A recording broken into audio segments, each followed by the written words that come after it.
नमस्कार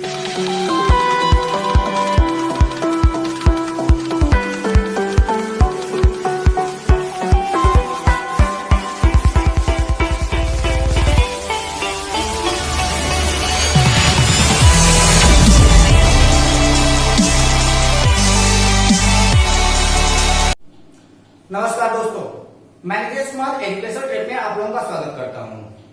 दोस्तों, आज हम लोग बात करने जा रहे हैं प्राचीन भारत के इतिहास से संबंधित चालुक्य वंश के बारे में। यह जो आपका चालुक्य वंश है वह 3 भागों में बटा, जिसे चालुक्य वंश कल्याणी के नाम से जाना जाता है, जिसका संस्थापक तायलक द्वितीय था। दूसरा है आपका चालुक्य वंश बेंगी, जिस चालुक्य वंश बेंगी का जो संस्थापक था उसका नाम विष्णुवर्धन था। और इसके बाद तीसरा है आपका चालुक्य वंश वातापी, जिसका जो संस्थापक था वह आपका जयसिंह था। तो आइए चालुक्य वंश से संबंधित कुछ महत्वपूर्ण अन्य तथ्यों के बारे में हम लोग बात करते हैं। सबसे पहले हम चालुक्य वंश कल्याणी की बात करें तो चालुक्य वंश कल्याणी के जो आपके संस्थापक हैं उनका नाम है तायलक द्वितीय, और इसे भारतीय प्राचीन इतिहास के क्रूर शासकों में भी गिना जाता है। यह प्राचीन भारतीय इतिहास का एक क्रूर शासक भी था। जब चालुक्य वंश कल्याणी की स्थापना की गई थी तो उस समय इसकी राजधानी मान्याखेड़ थी। तो ध्यान देते हैं यहाँ पर कि चालुक्य वंश कल्याणी, तो कल्याणी के चालुक्य वंश की स्थापना तायलक द्वितीय ने किया था, जिसकी राजधानी मान्याखेड़ थी। अब अगर हम चालुक्य वंश कल्याणी से संबंधित महत्वपूर्ण शासकों के बारे में बात करें तो वह महत्वपूर्ण शासक हुए आपके तायलक प्रथम, तायलक द्वितीय। तायलक प्रथम ने इसकी स्थापना तो किया था, लेकिन यह जो आपका तायलक प्रथम है वह अधीनस्थ शासन था, यानी कि सामंतवादी प्रथा के अंतर्गत आने वाला शासन था।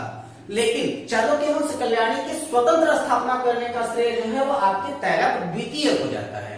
ठीक है, इसके बाद है अगला आपका विक्रमादित्य। और मैंने आपको बताया है कि भारतीय प्राचीन इतिहास में कुल 14 विक्रमादित्य हुए हैं जिन्होंने विक्रमादित्य की उपाधि धारण किया है। तो इसके बाद आते हैं आपके विक्रमादित्य, इसके बाद आते हैं आपके जयसिंह, और इसके बाद आपके आते हैं कौन, सोमेश्वर। इसके बाद है आपके सोमेश्वर द्वितीय। इसके बाद है आपके विक्रमादित्य खष्ट यानी कि 6वें। इसके पश्चात है आपके सोमेश्वर तृतीय, और इसके बाद है आपकी तायलक तृतीय। ध्यान दीजिएगा कि यहाँ पर जो आपका जयसिंह है, इसी जयसिंह ने यहाँ से निकल करके चालुक्य वंश के एक नए राजवंश की स्थापना की थी, जिसे हम लोग चालुक्य वंश वातापी के नाम से जानते हैं, और वह आपका चालुक्य वंश वातापी यहाँ पर है। ठीक है, इसके पश्चात हम लोग देखते क्या है कि जो आपका सोमेश्वर प्रथम है, यानी कि जो आपका चालुक्य वंश कल्याणी है, इसका पहले जो राजधानी था वो तो मान्याखेड़ था। लेकिन जो आपका सोमेश्वर प्रथम है, इसने सोमेश्वर प्रथम ने मान्याखेड़ से राजधानी को हटा करके कल्याणी कर्नाटक कर दिया था। ठीक है, तो सोमेश्वर प्रथम, ये भी प्रश्न इंपॉर्टेंट पड़ जाता है कि जो आपका चालुक्य वंश कल्याणी है, इसकी राजधानी मान्याखेड़ से हटा करके कल्याणी किसने किया, तो सोमेश्वर प्रथम ने मान्याखेड़ से इसकी राजधानी हटा करके कल्याणी कर दिया था। और इस वंश का सबसे प्रतापी शासक विक्रमादित्य खष्ट था। जैसे कि जितने भी विक्रमादित्य राजा हुए वो प्रसिद्ध होने के लिए ही पैदा हुए हों। जितने भी विक्रमादित्य हैं, अगर आप भारतीय इतिहास उठा करके देख लीजिए तो सभी के सभी विक्रमादित्य जो हैं वो एक प्रसिद्ध शासक और बहुत ही प्रतापी शासक भी हुए हैं। तो आगे बात करते हैं। सबसे बात आती है यहाँ पर बिल्हड़ एवं विज्ञानेश्वर की। ठीक है, तो ये जो आपके बिल्हड़ और विज्ञानेश्वर नाम के 2 बहुत ही ज्यादा विद्वान थे, यह विद्वान राजर्षि जो थे वो विक्रमादित्य खष्ट के दरबार में रहते थे। ठीक है, इसके बाद है आपका मिताक्षरा। मिताक्षरा जो है वो आपको कहा जाता है कि हिंदुओं का संविधान, या फिर इन्हीं को कहा जाता है हिंदू विधि ग्रंथ। तो यह भी प्रश्न इंपॉर्टेंट हो जाता है कि हिंदू विधि ग्रंथ किसे कहा जाता है, तो मिताक्षरा को हिंदी विधि ग्रंथ कहा जाता है, या फिर ऐसा हम लोग कह सकते हैं कि यह याज्ञवल्क्य स्मृति की व्याख्या है। तो अगर आपसे कहा जाए कि याज्ञवल्क्य स्मृति की व्याख्या किसने किया, या फिर आपसे कहा जाए कि हिंदू विधि ग्रंथ किसे कहते हैं, तो वह आपके मिताक्षरा को कहते हैं। ठीक है, इसकी रचना किसने किया था? तो इसकी जो रचना किया है वह किया है विज्ञानेश्वर। तो अब इसको लाइन वाइज देखते हैं तो क्या कहते हैं? तो मिताक्षरम यानी कि हिंदू विधि ग्रंथ या फिर याज्ञवल्क्य की स्मृति की व्याख्या नामक ग्रंथ की रचना महान विधिवेत्ता विज्ञानेश्वर ने किया था। ठीक है, इसके बाद बात आती है क्या कि आपका विक्रमांक देवचरित की रचना किसने किया? तो विक्रमांक देवचरित की रचना किया है वेल्हड़ ने, जो कि विक्रमादित्य खष्ट के जीवनी पर आधारित है। ठीक है, यानी कि जिसके में विक्रमादित्य खष्ट के जीवन पर प्रकाश डाला गया है। अब अगर हम बात करें आपके चालुक्य वंश वेंगी की, तो जो आपका चालुक्य वंश वेंगी है इसका संस्थापक जो है वो आपका विष्णुवर्धन था। इसकी राजधानी जो है वो बेंगी, जो कि आंध्र प्रदेश में है, वहां पर पड़ता था। इस वंश के प्रमुख जो शासक हुए वह कौन कौन हुए? तो वह आपके जयसिंह प्रथम हुए, इंद्रवर्धन हुए, विष्णुवर्धन हुए, इसके बाद फिर जयसिंह द्वितीय हुए, इसके बाद फिर आपके विष्णुवर्धन तृतीय थे। ठीक है, अब इनके प्रमुख राजवंशों में हम अगर बात करें तो यहाँ पर जो आपके विष्णुवर्धन थे वह आपके विष्णुवर्धन द्वितीय थे। ठीक है, और यहाँ पर आपका जो सबसे पहले जो इनके संस्थापक हुए थे वह आपके विष्णुवर्धन प्रथम थे। तो सबसे पहले इनके शासकों में कौन कौन आ जाते हैं? तो आपके विष्णुवर्धन प्रथम आते हैं, फिर आपके जयसिंह प्रथम आते हैं, फिर आपके इंद्रवर्धन आते हैं, फिर आपके विष्णुवर्धन द्वितीय आते हैं, फिर आपके जयसिंह द्वितीय आते हैं, फिर आपके विष्णुवर्धन तृतीय आते हैं। इस वंश का सबसे प्रतापी शासक अगर कोई था तो इस वंश का सबसे प्रतापी शासक विजयादित्य था, जिसका सेनापति पांडुरंग था। ठीक है, और उस समय माना जाता है कि जो आपका पांडुरंग है वह युद्ध जीतने में सबसे ज्यादा निपुण था, यानी कि उस समय में जो आपका विजयादित्य है उस विजयादित्य ने अपने सेनापति पांडुरंग की सहायता से सबसे अधिक युद्ध जीते थे। अब अगर हम बात करें चालुक्य वंश वातापी की, तो आपका चालुक्य वंश वातापी की जो संस्थापना है वह आपकी जयसिंह ने किया था।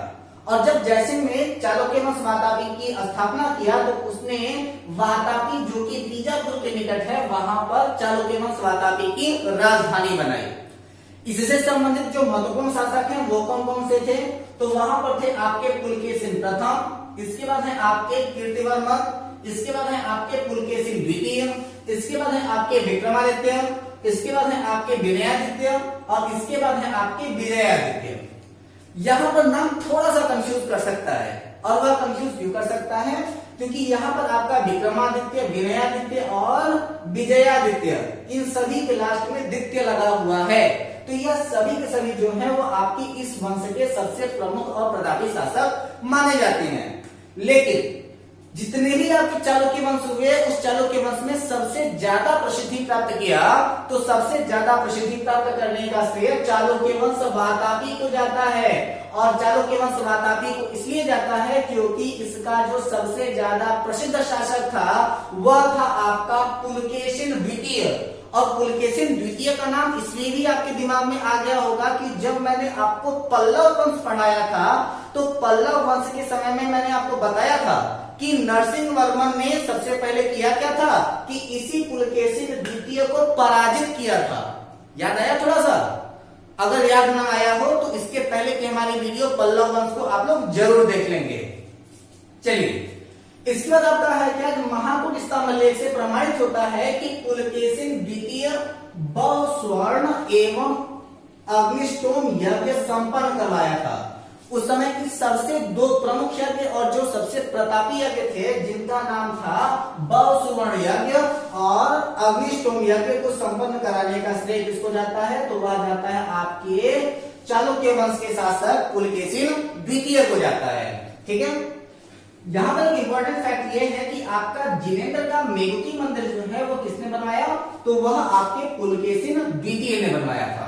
ठीक है, अब यहाँ पर आपका क्या है कि पुलकेशिन द्वितीय ने हर्षवर्धन को हरा करके परमेश्वर की उपाधि धारण की थी। और उस समय भी आपको यह बात ध्यान होगा कि वहां पर आपके हर्षवर्धन और पुलकेशिन युद्ध के बारे में हमने वर्णन किया था जब मैं हर्षवर्धन के बारे में पढ़ा रहा था वर्धन वंश में। ठीक है, तो यहाँ पर पुलकेशिन द्वितीय ने हर्षवर्धन को हरा करके परमेश्वर की उपाधि धारण किया था। अगर आपको यह बात ना पता हो तो मैंने वर्धन वंश में इसकी व्याख्या की है, वह वीडियो भी आप लोग अवश्य देख लें। इसके पश्चात हम लोग देखते क्या है कि पल्लव वंशी नरसिंहवर्मन प्रथम ने पुलकेशिन को लगभग 642 ईस्वी में परास्त कर दिया। ध्यान रहे ये बात, और यह इंपॉर्टेंट इसलिए भी है क्योंकि ऐसा माना जाता है कि जिस समय में पल्लव वंशी नरसिंहवर्मन प्रथम ने पुलकेशिन को 642 ईस्वी में हराया, ऐसा माना जाता है कि उसी युद्ध में ही पुलकेशिन द्वितीय की मृत्यु भी हो गई थी। तो 642 ईस्वी में पराजित किया और उसकी राजधानी बादामी पर आक्रमण कर लिया। यानी कि उस समय चालुक्य वंश की जो राजधानी थी वह आपकी बादामी थी, जिसका नाम फिर बाद में, पहले उसका नाम वातापी था, फिर बाद में उसका नाम बदल करके बादामी कर दिया गया था। ठीक है, अब यहाँ पर क्या है कि संभवतः इसी युद्ध में पुलकेशिन द्वितीय मारा भी गया था।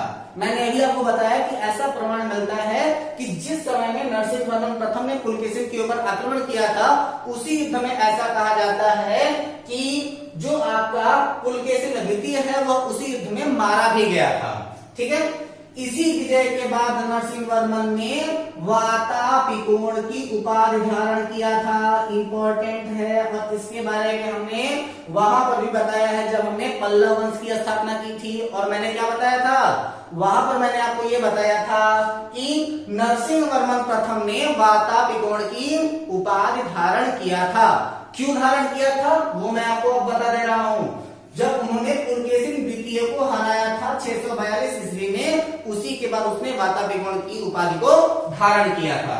ठीक है, ऐहोल अभिलेख का संबंध पुलकेशिन द्वितीय से है। और आपको मैं यहीं पर एक छोटी सी बात और बता दूं कि यहाँ पर ऐहोल अभिलेख का तो जब जिक्र आ ही गया है, तो यहाँ पर जो आपका ऐहोल नाम का स्थान है, इसे मंदिरों का शहर भी कहा जाता है।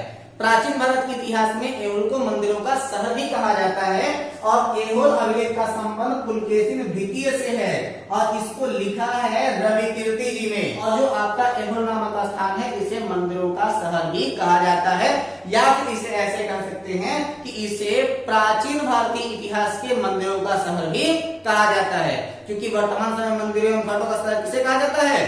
वाराणसी को कहा जाता है। इसलिए प्राचीन भारतीय इतिहास के मंदिरों का शहर किसे कहा जाता है, तो वह आपके ऐहोल को कहा जाता है। चलिए, अजंता की एक गुहा चित्र में फारसी दूत मंडल का स्वागत करते हुए पुलकेशिन द्वितीय को दिखाया गया है। यह इंपॉर्टेंट प्रश्न है कि जो आपके अजंता की गुफा में कई प्रकार के चित्र बने हैं, उन चित्रों में एक चित्र जो है वो आपके पुलकेशिन द्वितीय से संबंधित है, जिसमें यह दिखाया गया है कि पुलकेशिन द्वितीय ने फारसी दूत मंडल का स्वागत किया था। ठीक है, वातापी का निर्माणकर्ता कीर्तिवर्मन को माना जाता है। अब यहाँ पर जो आपका वातापी का निर्माणकर्ता कौन है, तो वह है आपका कीर्तिवर्मन। और यही आपका कीर्तिवर्मन है जिसने राजधानी का नाम वातापी से बदल करके बादामी कर दिया था। ठीक है, तो यहाँ पर क्या जाता है कि वातापी का निर्माणकर्ता कीर्तिवर्मन को माना जाता है। मालवा को जीतने के बाद विनयादित्य ने सकलोत्तर पथनाथ की उपाधि धारण किया था। सकलोत्तर पथनाथ थोड़ा सा इंपॉर्टेंट शब्द है, जरा से इसके ऊपर ध्यान दीजिएगा। सकलोत्तर पथनाथ का मतलब होता है कि सभी स्थानों का उद्धार करने वाला।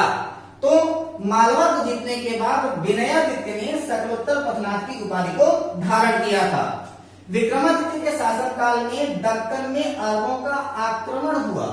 ठीक है, यह इंपॉर्टेंट है, और यह तब इंपॉर्टेंट है जब आप पढ़ेंगे दक्कन में अरबों का आक्रमण। और जब आप दक्कन में अरबों का आक्रमण पढ़ेंगे तो उस समय में इनका जिक्र आता है, जो आपके विक्रमादित्य हैं इनका जिक्र आता है। और ऐसा कहा जाता है कि विक्रमादित्य के शासनकाल में ही दक्कन में अरबों ने आक्रमण किया, और इस आक्रमण का मुकाबला विक्रमादित्य का भतीजा पुलकेशी ने किया है। ध्यान रहे, वहां पर आपका पुलकेशिन है और ये आपका क्या है, पुलकेशी है।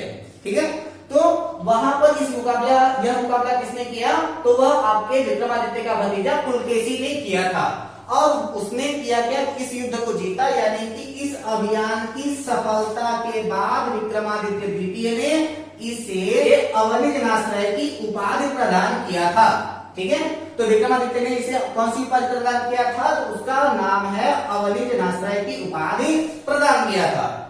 विक्रमादित्य द्वितीय कि प्रथम पत्नी लोक महादेवी, उनकी दो पत्नियां थी। पहली पत्नी कौन? तो पहली पत्नी का नाम है आपकी लोक महादेवी।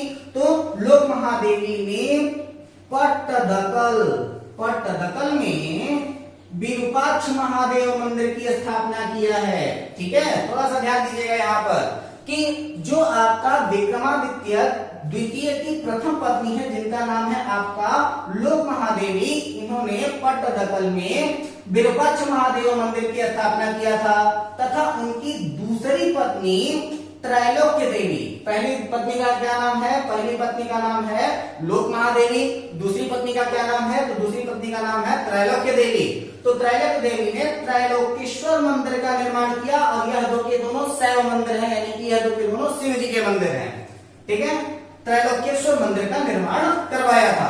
इस वंश का अंतिम शासक कीर्तिवर्मन द्वितीय था। इसे सामंत दंत दुर्ग ने परास्त कर दिया और एक नए राजवंश की स्थापना किया, जिसे राष्ट्रकूट के भी नाम से जाना जाता है। और मैंने आपको पल्लव और राष्ट्रकूट के बारे में पहले ही पढ़ा दिया है। और अगर आपने अब तक पल्लव और राष्ट्रकूट को नहीं पढ़ा है तो प्लीज हमारे प्लेलिस्ट में जाएं, जिसमें प्राचीन भारत का इतिहास नाम की एक प्लेलिस्ट बनी हुई है। उसमें अब तक के प्राचीन भारत के इतिहास से संबंधित सभी वीडियो दिए गए हैं। आप हमारे इस चैनल को सब्सक्राइब करके प्लेलिस्ट में जाकर के वह सारे वीडियो आसानी से देख सकते हैं। अगर आपको हमारी यह वीडियो पसंद आई हो तो सबसे पहले हमारे इस वीडियो को लाइक कर दें, हमारे इस चैनल को ज्यादा से ज्यादा लोगों को शेयर करें, हमारे इस वीडियो की लिंक को ज्यादा से ज्यादा लोगों को शेयर करें, ताकि लोग हमारे इस चैनल को सब्सक्राइब करके अधिक से अधिक लोग हमारे साथ जुड़ सकें और ऐसे अवसर का लाभ उठा सकें। तथा अब तक भी अगर आपने हमारे इस चैनल को सब्सक्राइब नहीं किया है तो प्लीज हमारे इस चैनल को सब्सक्राइब करके बेल आइकन जरूर दबा दें, ताकि हमारे हर एक नए वीडियो की नोटिफिकेशन आपको सबसे पहले मिलती रहे। तब तक मिलते हैं अपने अगले वीडियो में ऐसे ही कुछ नए रोचक तथ्यों के साथ। तब तक नमस्कार, जय हिंद, ऑल द बेस्ट।